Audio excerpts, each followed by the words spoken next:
First of all, I do want to thank, obviously, all the media for coming out today. You guys have been great on this story, but I particularly want to thank our partners that are with us in this meeting. It was a great exchange of ideas. I believe the administration and the governor's office will be taking back things to Beacon Hill that they think are tangible, that can make a difference in safety. Inside the room were the department heads for the city of Fall River. We had representatives from Senator Markey's office, Senator Warren's office, our Congressman Jake Auchincloss. Our local state delegation was also well represented with Representative Willett, Fiola, Sylvia, and Senator Michael Rodrigues. All have been here from day one to try to help to improve safety in the Commonwealth of Massachusetts in spite of a horrific tragedy that occurred in the city of Fall River. I'm not going to talk today. I'm going to introduce my good friend, Governor Healey. We were on the phone last night at probably about 9 o'clock at night, trying to get property out of one of the rooms at the Gabriel House to help a tenant. That's how involved she's been from the get-go on this. She was here Monday. I probably talked to her 3 or 4 times this week and again last night, and she's down again today. It's the kind of interest in ways to improve not only safety in the city of Fall River, but across our state. And again, I want to make sure she gets credit for that, because I believe in my heart of hearts that she really did as much as possible to help the city of Fall River and make it safer going forward with her involvement after this tragedy occurred to all of us on Sunday night. So again, thank you, Governor Healey. Thank you, Mayor Coogan, for hosting us today and for your steady leadership throughout this very difficult time.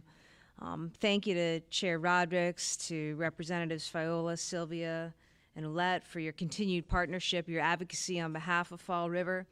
I also want to recognize District Attorney Tom Quinn and this team here in Fall River. The mayor mentioned that we were just briefed by department heads, and that was very helpful to me and my administration. I want to recognize Chief Bacon and the entire Fall River Police Fire Department, who worked with such skill and dedication last week. The same goes for Police Chief Kelly Furtado and EMS Chief Beth Fonts, as well as EMA Chief Aguiar. Thank you to all the first responders. I also want to thank the members of the City Council and city employees who've been working very hard for their community, both during and after this tragedy. So I'm here today joined by our Secretary of Health and Human Services, Kiami Mahania, and our Secretary of Aging and Independence, Robin Lipson. We are here today to listen, to make sure that we understand what this community needs now and moving forward in the wake of this tragedy. We're also here to discuss what we're doing as a state to ensure that tragedies like this don't happen again. All of us, I know all of us here, are of the deep view that no family, no resident, no community should ever have to suffer or live with fear that something like this could happen to them or to their loved one. I want to start with firefighting resources. I think last week showed us how dependent we are on firefighters and first responders to keep us safe, particularly when it comes to the most vulnerable among us. There is no doubt in my mind that the numbers would have been unbelievably high were it not for the skill and the dedication of that response by first responders. So I want to make sure as governor that we are doing all that we can to support our first responders, that we are supporting local fire services as much as we can. For that purpose, today I'm announcing that I'm making $1.2 million in state funding available for Fall River to hire more emergency response personnel. I've instructed my team to expedite the release of funds in the municipal public safety staffing program. This $5.7 million in funding for that program is for police and fire. It will be open to all 10 eligible communities, which in addition to Fall River include Brockton, Framingham, Haverhill, Lawrence, Lowell, Lynn, Malden, Newton, and Somerville. I want to thank in particular Chair Mike Rodrigues for his continued leadership on this front, and to the legislature for making available and appropriating these important funds for fire and first responder personnel. Thank you very much, Chair Rodrigues. Thank you to the legislature. My job as governor is to make sure that money gets out the door and gets out very quickly. We're expediting this in light of the tragedy, again, with significant funding going to Fall River, as well as going to 9 other communities that are eligible by law. I also want to provide an update on what we are doing to ensure safety at all of our assisted living facilities across Massachusetts. Beginning yesterday, we launched a statewide fire and life safety initiative. These are steps to ensure that all 273 assisted living facilities in the state are prepared to prevent fires and protect residents during emergencies. Here are some of the things that we are requiring. Under the leadership of Secretary Lipson, each facility must provide detailed information demonstrating compliance with fire safety requirements, including sprinkler systems, evacuation protocols, fire-rated doors and walls, emergency preparedness plans, and more. Each facility must issue a letter to all residents and family members of those residents within 5 business days outlining fire safety protocols, evacuation procedures, and key points of contact for questions or concerns. I have directed Secretary Lipson and her team to identify additional regulations that could further protect residents in assisted living.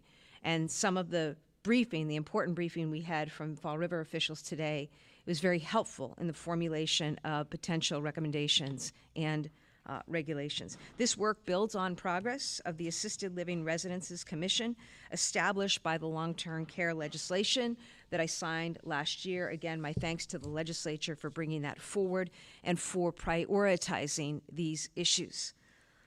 In closing, I just want to say once again that Fall River is an amazing community. It's a resilient community. Last week, it was tested in the most horrific way. But I saw a city of neighbors who care about one another, who step up for one another, who look after one another. And I saw first responders and public servants do amazing things. And they do that because they care deeply about the people they serve. That is the spirit that I support today, that I applaud today. And I just want you to know, Mayor, that I will continue to be in close contact with you, with your team, and we will continue to support the great community of Fall River and its people. Thank you.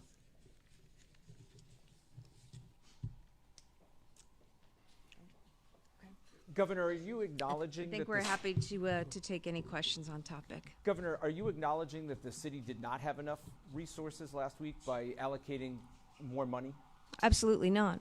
What I'm doing is underscoring what has always been my commitment to first responders, to public safety. You know, whether as Attorney General or now as Governor, we want to make sure that we are working with the legislature that I know prioritizes this, as seen by the fact that this is money that has been appropriated each year. My job is to make sure that money gets out the door as quickly as possible, and that's what we're doing today for Fall River and for these other communities. We are always going to look, and it is a responsibility of government to take stock and to look at what happened, and are there things that could be done or should be done differently with regard to assisted living facilities or other places that house people, particularly vulnerable residents, and that was an important part of today's convening. So given the level of inspection that was done just days before this and what they say was approved, from what you've learned so far, does it tell you that the rules have to be more stringent or more complete, or that the inspections did not do what they did under the current rules? No, I can't draw any conclusions about that. And I welcome anybody else's comments here. I know this matter is under investigation by the state agency, the Department of Fire Services.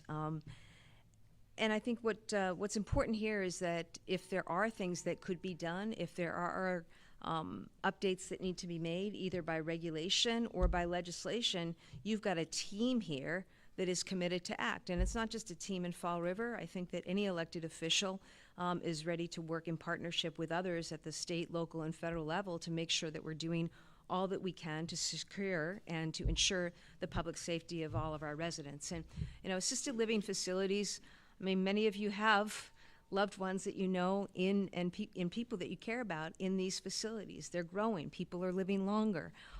People need housing. And so, we're at 273 statewide, and I think it's against that context that it was appropriate for the legislature, and I applaud them in the passage of the long-term care bill, also with the establishment of the Assisted Living Facility Commission to take a good look to make sure that Massachusetts is at the very top, as we should be when it comes to looking after aging residents, and that includes the most vulnerable among them. In terms of your recommendations for assisted living facilities, it seems like they're still pretty reliant on self-reporting. So what is going to be the enforcement arm of those recommendations? Will there be any more in-person state inspections of these facilities? And then for Secretary Lipson, really quickly, is there going to be any review of how state inspectors handled Gabriel House specifically in 2023? Well, let me offer this, and I'll invite Secretary Lipson to offer more. We're engaged right now. She is leading this commission alongside others, working with others on this commission, taking in information and making sure I know that what comes forward, what is brought forward, is the very best in terms of recommended next steps. And I can tell you that they are working as expeditiously as possible. They've been meeting over the last several months. In fact, they had a meeting just last Wednesday. And in light of the challenge and the tragedy here, they are going to be continuing to work over the coming weeks to make sure that any recommendations that come from that commission reflect important input and things that may have been learned through this terrible tragedy at Gabriel House. I don't know if you wish to say anything else. I'll just add one quick thing. Thanks, Governor, and thanks for that question. Just to clarify, so at a minimum, our team that certifies these residences do a visit, a very in-depth visit with a full day or two of preparation before an actual site visit. They do that at least every 2 years, but we have the authority to go out unannounced and more frequently than that, and we do. So just know that that's baseline. And then we asked each of the 273 buildings to complete a survey for us and to submit that within the next few weeks to affirm and confirm that they have all the proper fire safety mechanisms in place, that they can document all their recent drills and when they were and how many people attended and so forth. So we'll be taking in that information. We'll make sure we get it from every building. And then we may use that information to go out and to do additional oversight where warranted. And for the 2023 inspection, is there going to be any review of that? I mean, one thing that stuck out to me was there were sanitation issues in the building, bed bugs, and none of that came up in the state report. There are oftentimes findings from these visits. The residences must submit a plan of correction in order to be certified. So we have all that from 23. As complaints come up, as they always do, they are often directed to our ombudsman for assisted living, and then those complaints get reviewed and evaluated, and if a team needs to go back out and do another visit, they do. So thank you. This question is for the governor.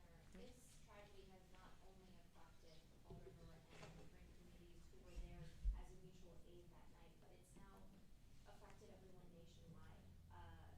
On scene, seeing the memorial, people come by and cry. You don't even know these families, and they were affected. Have you spoken to the paramedics who were on scene that night and discussed mental health resources? How does that look moving forward? I think it's early on in that initial conversation I had with Chief Bacon, that Monday morning that I was down after the fire. I think that was one of the first things we discussed because, that is absolutely the case that first responders and those who are on scene for horrific tragedies like this experience that trauma. And, need to have their own needs taken care of. It's so often the case that they all put their priority on the needs of others, right? And we commend them for that and their heroism and their willingness to serve in that way. It's also really important that we support their mental health. And as governor, I'm doing everything I can to make sure that we get those resources out to support first responders and those who serve.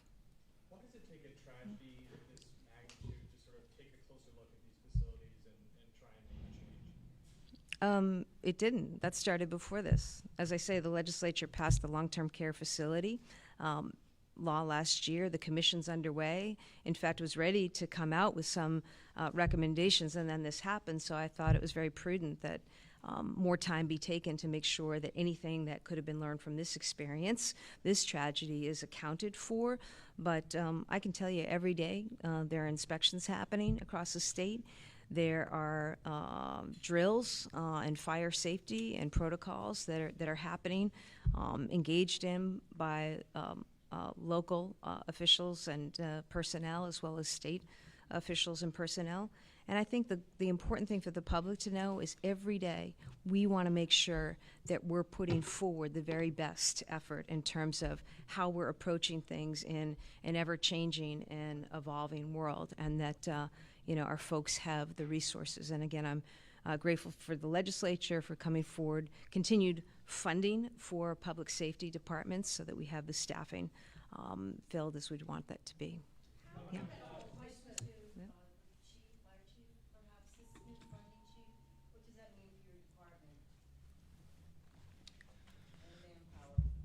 So we've committed, as of last week, to staffing all of our engine companies with 4 firefighters.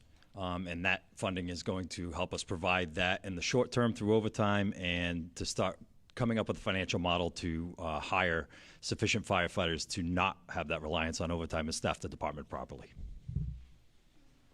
Thanks, everybody. And again, our hearts go out to the family and the friends of those who lost loved ones in this terrible tragedy.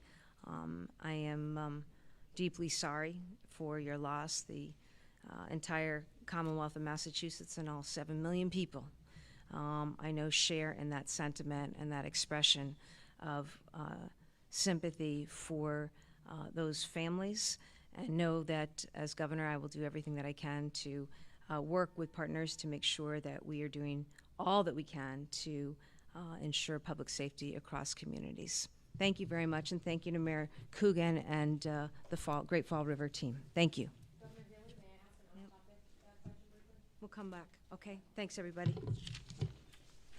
Well done. Great. Well done. Well done. Well done. Well done. Thank you. Thank you.